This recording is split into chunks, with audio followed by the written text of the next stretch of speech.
Sabahınız xeyir olsun. 5 Mart 2026-cı il tarixdir. Mart ayının ilk həftəsinin ilk 4-cü cümə axşamısı günüdür.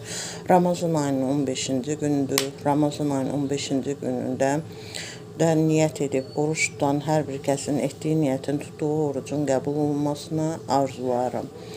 5 Mart günündə kimlər işləri arxasınca gedir, iş yerində işləri ilə məşğuldur, evində işləri ilə məşğuldur, hər birinə iş avadlığı arzulayıram, yol açıqlığı, bol bərəkət, ruzi arzulayıram. 5 Mart günündə kimlər təhsili ilə məşğuldur, onlara demək, təhsili ilə məşğul olan məktəblilərə, bununla yanaşı orta ixtisas, ali məktəb tələbələrinə İlk növbədə can sağlığı, zehin açıqlığı, yol açıqlığı arzularım, hər birlərinə məqsədlərinə çatmalarını və bütün dünya üçün, eləcə də Azərbaycan Respublikası üçün əhəmiyyətli, faydalı kadrlar kimi yetişmələrini arzularım. 5 Mart günündə kimlərin rəhmətə gedəni var, Allahdan rəhmət diləyirəm, səbir diləyirəm. Bununla yanaşı 5 Mart gündə kimlərin xəstələri var, hər birisinə şəfa diləyirəm. Eləcə də qazilərimizə can sağlığı, şəfa diləyirəm və bütün şəhid ailələrini salamlayıram, qazi ailələrini salamlayıram. Hər birinə can sağlığı, ruzi bolluğu, gözəl günlər nəsib olmasını arzulayıram. Bununla yanaşı 5 Mart gündə kimlər ad gününü qeyd edirlər, hər birinə İlk növbədə can sağlığı arzularım, arzularına çatmağı arzularım, yeni yaşlarının onlara düşərli olmalarını arzularım. Və 5 Mart günündə də tarixi günlər vardır. 5 Mart günündə bədən tərbiyəsi və idman işçilərinin peşə bayramıdır.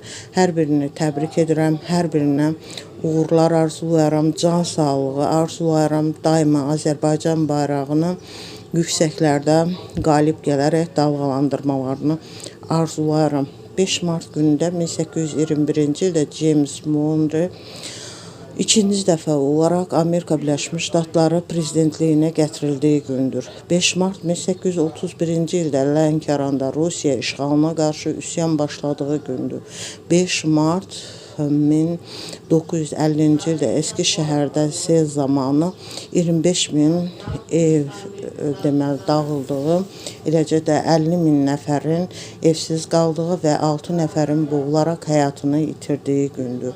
5 Mart 1966-cı ildə Boeing 707 sərnişin təyyarəsinin Fuji dağına çırpılması nəticəsində 124 insanın həyatını itirdiyi gündür.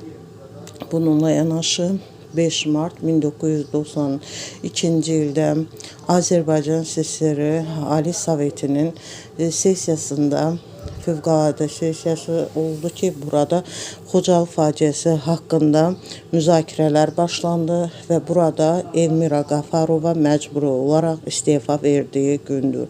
Bununla yanaşı 5 Mart günündə 1994-cü ildə Amerika Birləşmiş Ştatları Türk əskərlərinin Bosniya və Hersegovinaya getmələrinə icazə verdiyi gündür. 5 Mart 2004-cü ildə Məkkədə izdiham zamanı 35 nəfərin həyatını itirdiyi gündür. Dinlədiyiniz üçün təşəkkür edirəm.